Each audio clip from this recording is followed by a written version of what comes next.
জনগণের বিজয় হবে বুঝতে পেরে বিএনপির কর্মসূচিকে কেন্দ্র করে আওয়ামী লীগ কী করেছে দর্শক। আওয়ামী লীগের এই কার্যক্রমের আমরা তীব্র নিন্দা ও প্রতিবাদ জানাই। আপনারা জানেন আজকে ৩ জুলাই বাংলাদেশে জেলা পর্যায়ে বিএনপির কর্মসূচি অনুষ্ঠিত হয়েছে, পূর্ব ঘোষিত কর্মসূচি।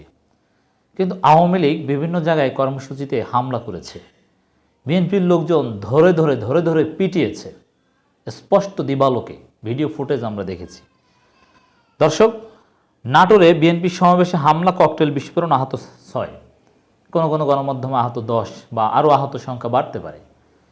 পুলিশ এবং আওয়ামী লীগ বা পুলিশ লীগ এবং আওয়ামী লীগ মিলে বিএনপির কর্মসূচিতে হামলা করছে এবং ককটেল বিস্ফোরণ ঘটাচ্ছে।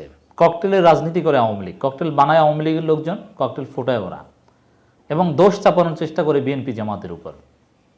দর্শক, নাটোরে বিএনপির সমাবেশে এই নৃশংস হামলার তীব্র নিন্দা প্রতিবাদ জানাই। কেন এই হামলা?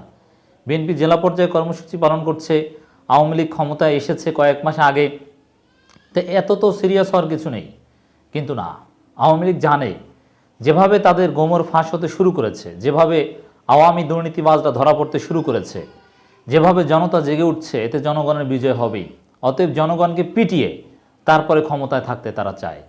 এবং আওয়ামী লীগ আরও ধারণা করছে যে পুলিশের লোকজন যেহেতু ধরা পড়ছে অনেকে দুর্নীতি করতে গিয়ে, আগের মতো আওয়ামী লীগের কথা অন্ধভাবে মানে কি মানে না একটু সন্দেহ সংশয় আছে।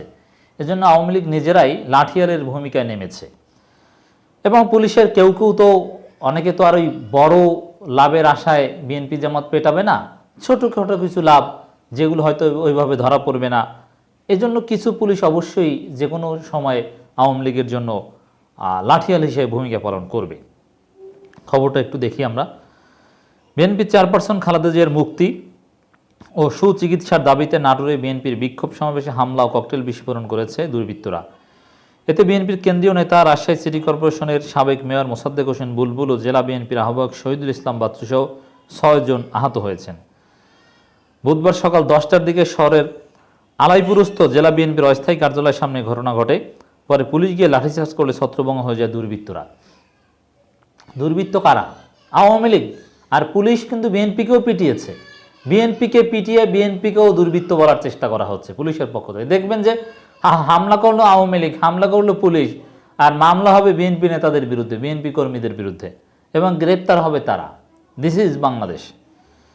জেলা বিএনপির যুগ্ম আহ্বায়ক ফরহাদ আলী দেওয়ান শাহিন অভিযোগ করে বলেন, বিএনপি চেয়ারপারসন বেগম খালেদা জিয়ার মুক্তি সুচিকিৎসার দাবিতে আয়োজিত সমাবেশে যুবলীগ কর্মী রাশিদুল ইসলাম কোয়েলের নেতৃত্বে প্রায় 30 জন যুবলীগ কর্মী হামলা চালায়। তারা বিএনপির সুনির্দিষ্ট হামলা, এটা একেবারে কে হামলা করেছে সব বলে দেওয়া হচ্ছে। তারপর দেখবেন মামলা হচ্ছে বিএনপি নেতাকর্মীদের বিরুদ্ধে। তারা বিএনপি অফিসে সমাবেশ লক্ষ্য করে ককটেল নিক্ষেপ করে, গুলি করে, আতঙ্ক সৃষ্টি করে। এই নাটোরে এই ধরনের নৃশংস ঘটনা অনেক আগেও ঘটিয়েছে। সমাবেশে যোগ দিতে আসার সময় দলীয় কার্যালয়ের সামনে জেলা বিএনপির আহ্বায়ক শহীদুল ইসলাম বাচ্চুকে কুপিয়ে জখম করা হয়। পরে স্থানীয়রা গুরুতর আহত অবস্থায় বাচ্চুকে উদ্ধার করে নাটোর সদর উপজেলা হাসপাতালে ভর্তি করে। পরে তাকে রাজশাহী মেডিকেল কলেজ হাসপাতালে পাঠানো হয়। এর মানে এক হসপিটাল থেকে ফেরত দিয়েছে। কতটা নৃশংস হামলা আওয়ামী লীগ করে, এতটা সিরিয়াস কেন? আওয়ামী লীগ জানে তাদের পরাজয় হবে এবং পরাজয়ের একটা বিশ্বাস তাদের মধ্যে জন্ম নিতে শুরু করেছে যে বেনজিরই পতন হয়েছে, বেনজিরই ধরা খেয়েছে, তা আওয়ামী লীগ তো ধরা খাবেই। দেওয়ান শাহিন আরও বলেন, আওয়ামী লীগের এই বাহিনী আরও আগেও আহ্বায়ক শহীদুল ইসলাম বাচ্চু, সদস্য সচিব রহিম নেওয়াজ, উপজেলা বিএনপি সাধারণ সম্পাদক আবুল হোসেন সহ অন্তত 20 জন নেতাকর্মীর উপর হামলা চালায়। অনেকবার এই হামলা করেছে, আমরা জানি, আমরা সে বিষয়ে কথা বলেছি। এ বিষয়ে জেলা আওয়ামী লীগের সাধারণ সম্পাদক ও সদর উপজেলা পরিষদ চেয়ারম্যান শরীফুল ইসলাম রমজান বলেন, বিরোধী দলের সমাবেশে যারা হামলা চালিয়েছেন তারা যুবলীগের কেউ নন। অবশ্যই তারা যুবলীগের, তাহলে কারা? তারা জামাত শিবির নাকি? এটা বলতেন যে তারা জামাত শিবির, মতিউরকে শিবির বানিয়ে দিয়েছে, তা হামলাকারী যুবলীগ সন্ত্রাসীদেরকেও শিবির বানাতে তারা দ্বিধাবোধ করবে না। জেলা যুবলীগের আহ্বায়ক বশিরুর রহমান খান চৌধুরী ইয়াহিয়া বলেন, কে বা কারা এই হামলা চালিয়েছে তাদের বিষয়ে খোঁজ নেওয়া হচ্ছে। তারা সবাই জানে আওয়ামী লীগের হাইকমান্ডের, জেলা আওয়ামী লীগের হাইকমান্ডের নির্দেশে কিংবা জেলা আওয়ামী লীগ হাইকমান্ডের গোচরেই তাদের পরিকল্পনায় হামলা হয়েছে। এটা কোইন্সিডেন্স বা হঠাৎ করে কোনো হামলা নয়। আমরা মনে করি রাতে আওয়ামী লীগের লোকজন ঊর্ধ্বতন কর্তৃপক্ষ পরিকল্পনা করেছে যে হামলা করবে, সেই পরিকল্পনা মাফিক হামলা করা হয়েছে।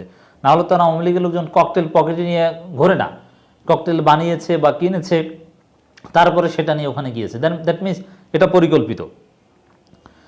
যাই হোক, পুলিশ আওয়ামী লীগ এদের বক্তব্য শুনে লাভ নেই। দর্শক, পটুয়াখালীতেও সমাবেশে হামলা হয়েছে এবং আমরা ভিডিও ফুটেজে দেখেছি ধরে ধরে ধরে ধরে বিএনপি নেতাকর্মীদেরকে পেটানো হয়েছে। আমরা তীব্র নিন্দা প্রতিবাদ জানাই। কোনো হামলা, কোনো কোপানো, ককটেল নিক্ষেপ করে জনগণের আন্দোলন দমানো যাবে না। জনগণ জেগে উঠবেই। চারদিক থেকে সরকারের ন্যাচারাল পানিশমেন্টে এই সরকারের পতন হবে। একটু ধৈর্য ধরতে হবে হয়তোবা।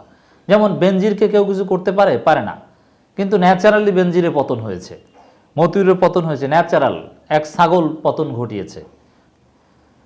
কুষ্টিয়া জেলা বিএনপি বিক্ষোভ মিছিল সমাবেশ অনুষ্ঠিত করেছে। বিএনপি ভাইস চেয়ারম্যান শামসুজ্জামান দুদু সেখানে উপস্থিত ছিলেন এবং অঙ্গ সহযোগী সংগঠনের নেতৃবৃন্দ সেখানে উপস্থিত ছিলেন। দর্শক, এছাড়া মাগুরা জেলা বিএনপি সমাবেশ ও বিক্ষোভ মিছিল অনুষ্ঠিত করেছে। বিভিন্ন জেলায় কেন্দ্রীয় নেতৃবৃন্দকে ভাগ ভাগ করে পাঠানো হয়েছে।